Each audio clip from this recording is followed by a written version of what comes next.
how you doing, little mama? Let me whisper in your ear.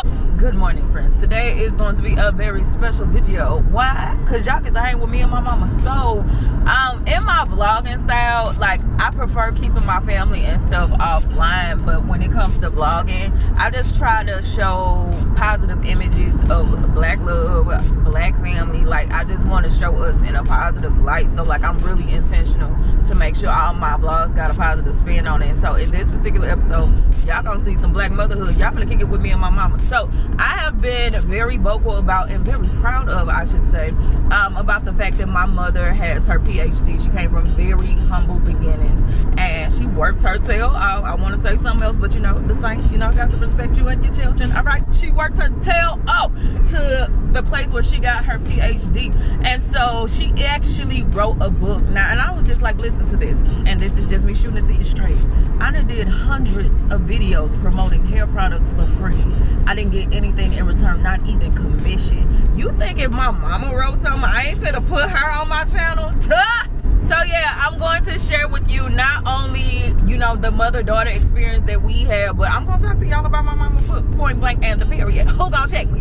With that being said, we are actually getting ready to go hang out today. But on another note, y'all, I am struggling. Okay, so look, I have been using Dermalogica, their daily micro exfoliant or whatever. It got these little bitty things, a little scrubby stuff. It ain't the same thing as St. Ives, so don't even try it. But still, it got these little scrubby things so it can keep your skin all smooth and baby butt fresh. But here's the thing, the crap keep getting up my nose, and so I keep being like, oh, I hope it don't look like my nose is dirty. Y'all, I promise you it's not. If you see anything, it's their Dermalogica. I got to get my life in order now. Let me go ahead and get myself together. We're gonna have some fun. And y'all know where I'm going for the first stop. Yeah, one day I'll be delivered, just not today. All right, sweet sugar, I just got to mama's house. I'm about to call her, tell her, let's go. Vamonos! You can't lead the way. Okay, but y'all, while I'm waiting on her, can I give y'all a little confession or whatever, and y'all promise not to judge me? Well, I promise I don't care if you do judge me. I'm gonna tell you anyway. So I'm addicted to TikTok, right? Y'all, at my big age, guess what TikTok song Nene got me addicted to? Into the thick of it. Hey! Into the thick of it. A few moments later. Hi, back again 10 minutes later. Here's another confession. Y'all know how I run late for everything? Guess where I got it from? We're stuck where we are, with no house, no car. Every day we're playing for more. Y'all, the guest of honor has arrived. Say hello, saints and friends. Hello, saints and friends. So look, she don't know where we getting ready to go. Guess where we going, Mom? It better not be to eat no octopus. We getting bikini waxes. Oh, hell no, we getting matching tattoos. no. No, but in real life, we getting ready to go get some St. Louis food. Because I figure, you know, since we from St. Louis, we might as well introduce them to some St. Louis cuisine. Sounds like a good plan. Boom. All right, so, oh, I done got pizza sauce on my clothes. Lord, and I made it worse. But anyway, anybody in St. Louis already know where I am when I say we have the square beyond compare likes. And I said this in my 314 day video. St. Louis has our own pizza style. It is thin crust. We don't like no thick crust. And it's cut in a square. So let me show you what this square beyond compare look like. Oh, mama, open it for me. All right, so this is actually our pizza. This don't look too appetizing, but I'm telling you, it's one of the best pizzas in the world. But look, we were getting ready to sit in there and have a good old lunch day. But let me tell you something. One thing about this lady right here, she don't play them COVID games. When I went in there, I seen it was a whole bunch of people and they were not wearing masks. I was like, I'm not even finna tell her to come in here because she's not going to. So it's a park down the street that my mama used to take us to all the time when we was little. So we're gonna go have a lunch day in the park. Okay, now this is a better representation of emos. The one I just showed you was actually a pizza for my niece, and she like extra cheese. This is how emos are really good down. They went real hard with their cheese, but this look good. All right, now we finna eat. All right, so we about to have lunch. We are at Turtle Park, and I'm finna eat me some pizza. But mama, before we eat, well, you can eat or whatever, but still, I just want you to tell the people how sweet I was as a child, and I ain't never give you no problems. Let them know I was a good kid. She was a good kid. Well, since we ate the park, oh, I'm eating. Once we done eating, we got to get on the swing set one time for the one time. Okay. And see, that's the thing about mama. Not only is she the youngest child, she's the only girl out of her siblings. So when I say we grew up having a lot of fun because she was a tomboy, running in parks, doing all kind of crazy stuff. We always got to do it because she's a big old kid. Okay. All right, so we done made it to Turtle Park. I'm gonna show y'all these swing sets. When I say I grew up on these sets, like literally, like seriously, my family used to come to this park and I thought like we was really doing something, but them swing sets was life.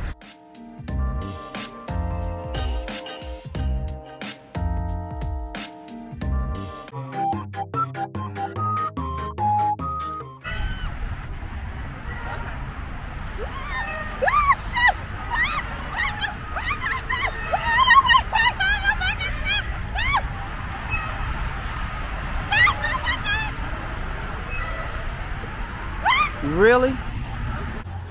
No, I'm too old for this. I'm too old for this.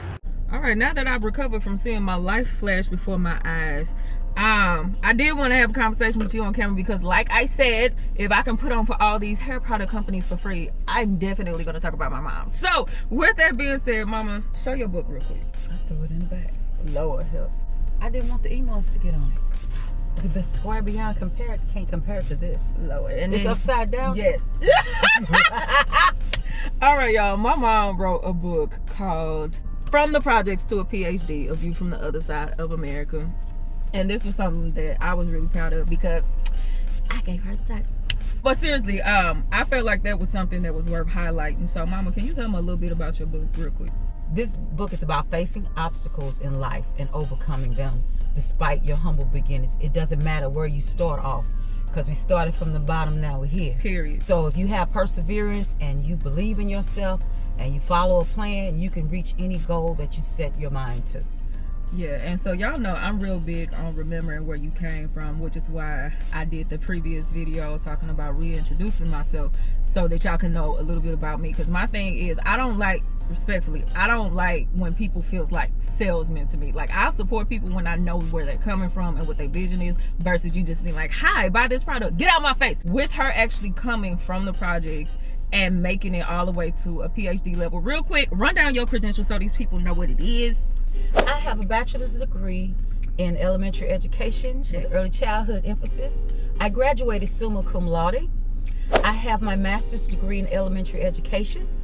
I have my educational specialist degree in elementary administration. I have my doctorate degree in educational leadership.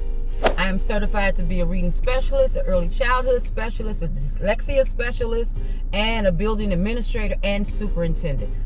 Period. The lady is accomplished. So with that being said, I felt like her story was worth sharing. That's not something that a lot of people can accomplish. And so when you see people living respectfully Black excellence, that deserves to be highlighted. So I definitely wanted to share the message of her book. And with sharing the message of the book, it only makes sense to go back to where she came from. So let's go to the project. Down south. Hood baby. Hood baby. Make all the go crazy. Go crazy. They did a lot of demolition, but this is the area that it was in. So what was it like when you grew up down here? Concrete. Really? We didn't have much trees. They didn't have trees. We didn't have a playground area. So the only thing we could play with was ourselves, rocks, different things in the element, jump rope, and fight. Yeah, this lady got hands. Don't ask me how I know, but that lady got hands. But you shared with me some really crazy things that happened. You know, not to be traumatic or something, but share the story of the mist. Well, if you could feel out here what we feel, it's hot as hell.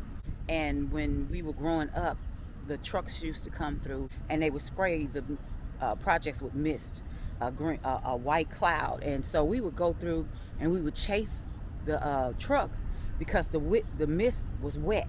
And so we ran behind it trying to get cool. And the guys that were driving the trucks, they would encourage us to run behind them. Come catch us, catch us. And we would run as fast as we could to catch the trucks. And sometimes they would have people on top of the buildings and they would be spraying the mist down on us. So we would just walk through it. And the gist of it is that St. Louis City was told by the United States government that they were going to try a smoke screen that they were going to use as chemical warfare with Russia.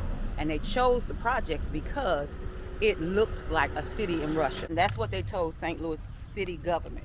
So they gave permission for them to come down here and periodically spray us. But we didn't know that it was radioactive spray that they were spraying in the projects. That could have been my demise. I could not have been here. I wouldn't have had this precious baby right here. Yeah. But my mom had the foresight, and she was a praying woman, and she was like, I got to get my family out the projects. So she went back to school. She's the one that started that legacy of going to school, re-educating yourself, that no matter how old you are, no matter what you're doing, you can be better and you can do better. Yeah, and I'm glad she did. Speaking of getting out of the projects, let's finish the rest of this in the car because we are in the middle of the projects. Let's go. All right, so we got in a position where your grandmother, well, my grandmother, her mama, decided to go ahead and get her up out of here. So she worked hard, and I remember the house that she ended up getting y'all to. So with that being said, with you having these humble beginnings, what made you, when you were an adult, decide I want to get a degree in education? When I had you guys, when I had my children, I did what everybody else did. I taught nursery rhymes to my kids. I did everything that I knew to do, but I was not being an effective first teacher for my children. And what I mean by first teachers, parents are the first teachers. When my children started going to daycare, I didn't feel comfortable with the daycare at first, so I wanted to make sure my kids were safe. Parents, make sure your children are safe. And so I started volunteering at the daycare, and I was there every time I was off work. And the director decided, she said, Vanessa, you here every time you get a chance, why don't you go back to school to be a teacher? And that's what started the spark, or gave me the urgency or the mindset to go to school. All right, so you get in a position, you finally go to school, you get your undergrad. Lady, why you ain't stopped there? Because like, when I tell you respectfully, my mom been in school my whole life. When I say I feel like she finished with something, she go get something else. Then she get a doctorate, then she get something else. Why do you keep going to school? Because I want to be the best that I can be, and I want to leave an imprint on this world. So when I leave, my legacy is still here. I have touched lives, I have touched souls, and I've helped them to learn from the mistakes that I made, so that they can do better and they can be better. And for my grandbaby. Speaking of grandbaby, I gotta go get her because she wanna go swimming. We got to go get this little diva, or it's gonna be smoke in the city. So with that being said, let's go ahead and get on out of here because I got to cut this air on. It's hot in here. So I got my little wild baby back here. She is having a play day with me. Say hi. Say hi to my subscribers. Wait, She's been playing. That's why her ponytail loose. what is that? It's a camera. Oh. So I'm getting ready to have a pool day with my precious cargo. Before we go though, how do they access your book if they want to support? You can go to Amazon, Barnes & Noble, and Kobe, and Apple Books. The ebook is only $2.99. So guys, please go out and get it. You're going to get a lot of useful information to help you along your journey. There you go. So if you got $3 whole, you can support my mommy's ebook. If I've ever blessed you or anything like that, just know all of that came from her. Like literally, I got her personality. Some of it is, you know. So if y'all have any questions, leave them down below. Me love you long time, Maki Dada, and I'm out of here. Say bye to my subscribers. Bye. Bye. Bye. Get the book. Get the book.